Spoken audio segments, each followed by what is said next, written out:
I have a 20-year tradition of using myself as a model in my works.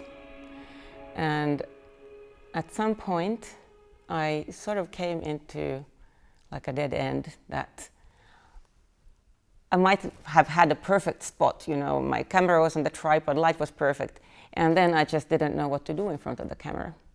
Because I felt like I've done all the positions I can do with this body of mine, so what else is there? Like I've done standing, lying down, sitting, both profiles, back, frontal, you know, eyes closed. What is there left? And at that point, I made a great discovery, which is because of the curator René Bloch, who I have had the privilege to work with. And he's one of the people who worked from the very beginning with Fluxus artists. And there was 2016 an exhibition of his collection and archive in Berlin that I went to see. And there was displayed like a lot of the kind of like small cards, pieces of paper with writing, like strange things, like kind of like things that one could do. And I was asking like, but what are these?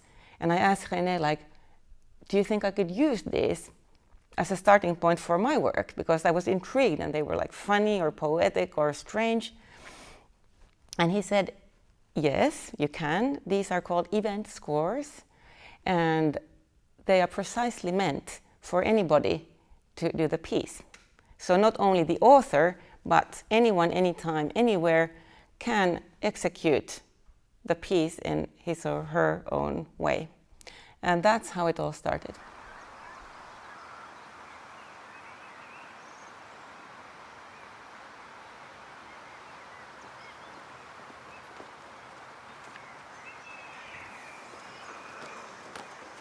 Fluxus was rebelling against the pomp of the art world. I mean, expensive art objects and all the market and all that. So their idea was that a piece doesn't have to be any object. It can just be a tiny performance. Although this was before performance art was invented, like we're really talking about late 50s, early 60s. So that's, you know, but the idea that it can be an action, it can be an event, it doesn't have to, you don't have to produce something sellable. So in a way they were against the market. And well, now much later, of course, Fluxus has also become collectible, but that was not their goal. Their goal was that anybody can be an artist. It's free, the world is open for everybody. For like modest things, like using the everyday in the work. Many of the Fluxus artists were students of John Cage in New York. So they were students of experimental composition. And that's why they talked about scores, musical scores. But as their music started to drift further and further away from sounds, they started to call them event scores. And George Brecht is one of he actually invented the concept of event score. He's one of like the great Fluxus classics, and I've done a number of his pieces.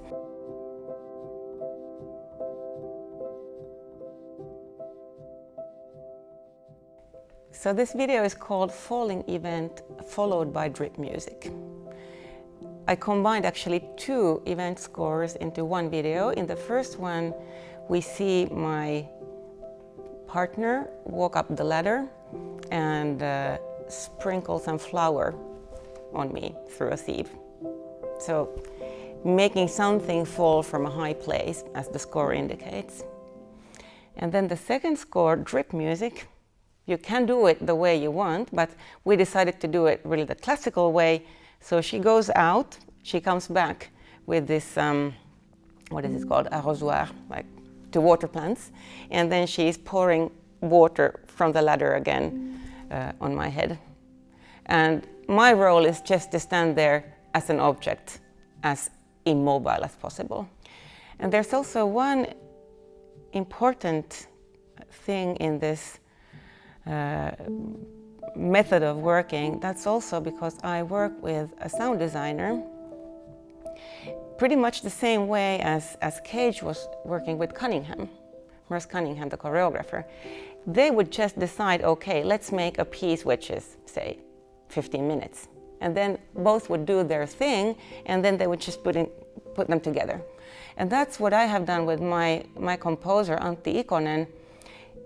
He prepared a piano, and he contact mic'd it, and then he was, playing around. And then he would give me, 25 different little things, and then I would take my films and I would see what goes together with what, without any editing. And that's a lovely thing, that actually it can be such a collaborative work, not only with the other performer that I often have with me, which is also an interesting point because I have usually always worked alone, but in these works very often there's another protagonist with me. And also there's a third dimension of collaboration, which is the collaboration over time with these predecessors of mine from art history who are teachers in this self-invented art school who are giving me assignments and giving me a helping hand when I was in the dead end of not knowing what to do. So I really love this idea that we artists today are the links in a tradition, like the last links in a tradition that comes from the past, and art is not, it's never made in a void.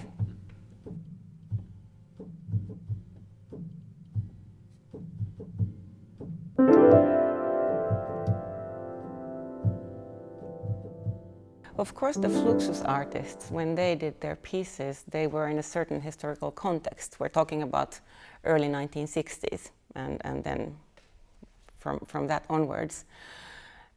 And I'm working in a very different context, both if I think of what it is to be a woman artist today compared to what it was in the 60s. It's like, galaxies away. And in a way, I'm not even very interested in how they executed the pieces, if they did, because some scores can just be, the written thing, and we don't know if ever anybody performed it. So I'm really appropriating them and using them as my creative material. They're like a trigger for me to enable to do what I know how to do best, which is to be both in front and behind the camera. And the result, it's not really something you can explain. It's maybe precisely the weirdness of the things that I'm doing that is so compelling, or that is so fascinating for me, that you can do the strangest thing with a completely deadpan aesthetic, like there's no laughing in front of the camera, although how much you would like to. And then it's up to the spectator just to accept it, that this is happening. This is, we see this, we witness this. And in a way, it's like, I also compare it to playing. If you think of children's play, it's a very serious activity for the children. And this is the same thing with art. I mean, art is the only occupation where adults can continue to play. And that's precisely what I'm doing.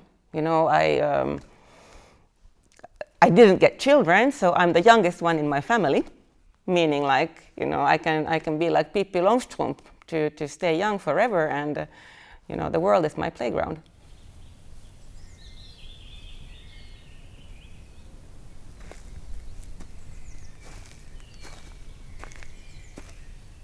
This video is called Passing Music for a Tree, and it's after Mieko Shiomi from 1964, and the instruction goes, pass by a tree or let some object pass by a tree, but each time differently. And we're doing, as you can see, we're doing different horse walks. And this is also, this is very typical for illustrating my work process. Where do the things come from? It's just pure coincidences. For instance, I was I was doing this series when I got a prize in France, and the patron of the prize was this French horse racing, like this gambling company called PMU. And, you know, to sort of do a little homage to them, like, you know, the donor and the artist, I thought, okay, let's put some horses in this work. So that's why we did the horse walks. And then the Mia copies, like passing by a tree, would just like fit perfectly to this.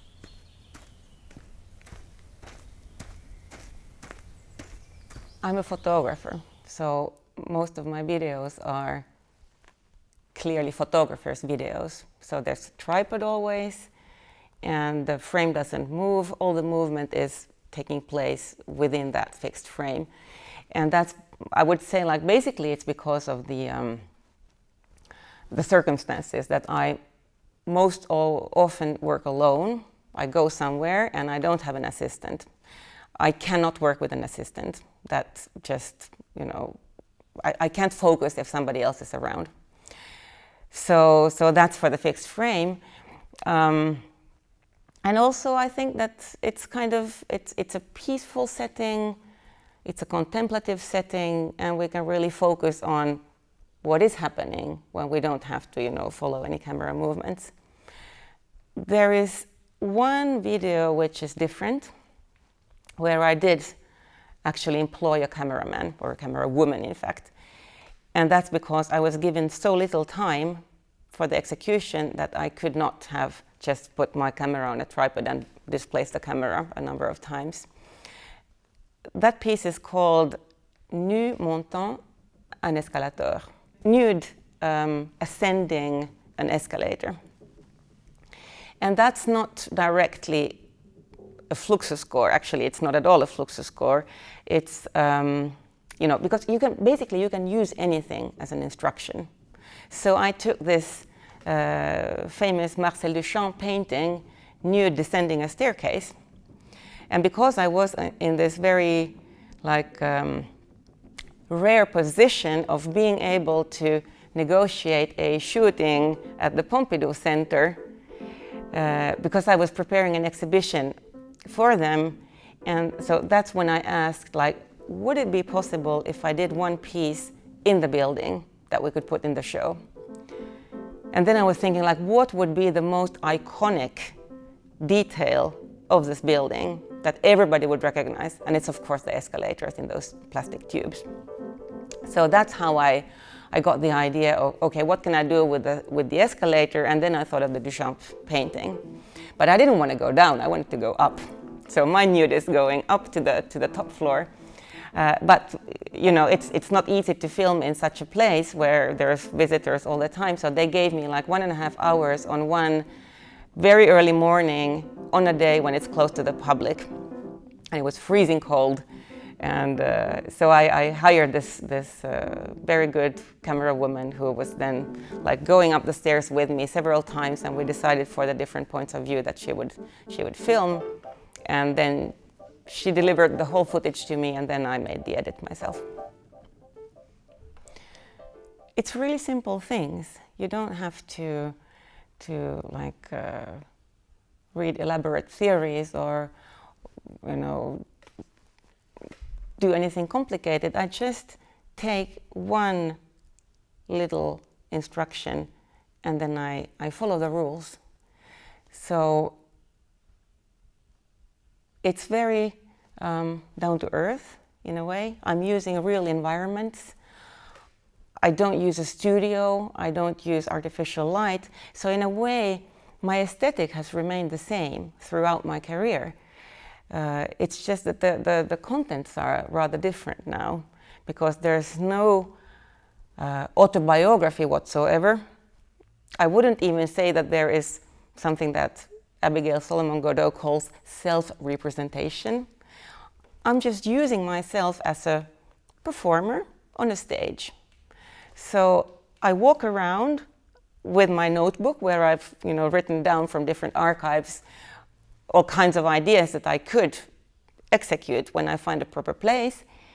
Then I see some place that actually could function as a stage for some of these actions, and then I put up my equipment and I do it. It's as simple as that. I was working with my friend Veera Nevanlinna, who's a dancer and a choreographer and also a single mother. So whenever I wanted to film with her, we had to stay like within 2 kilometers of her home. She didn't have time to go further or to travel or anything. So we would just basically take some props and, you know, walk in behind her house, like in the forest. And there's this one piece that I like a lot, which is like a perfect example of how simple it can be. It's by Geoffrey Hendricks, and it's called Dump a Bushel of Lemons in a Northern Forest in Winter. And that's exactly what we're doing. And it lasts like 30 seconds, and that's it.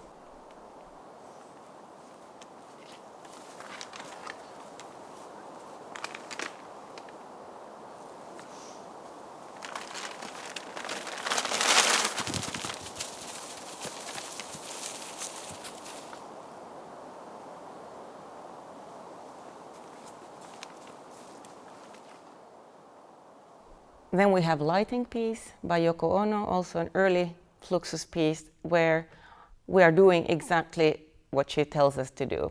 Light a match and watch it until it goes out. You don't need more than this. It's already an accomplished little art piece. And this is what I tell when I teach. I tell students also, like, you don't have to travel to, you know, Amazonas or to Greenland, or you can do things at your home or wherever, like around the block from your place, little things, and when you do them seriously, that's it. Doesn't need to be more than that. I also did a John Cage piece because John Cage is such an influential person, very interesting artist. I love his writings.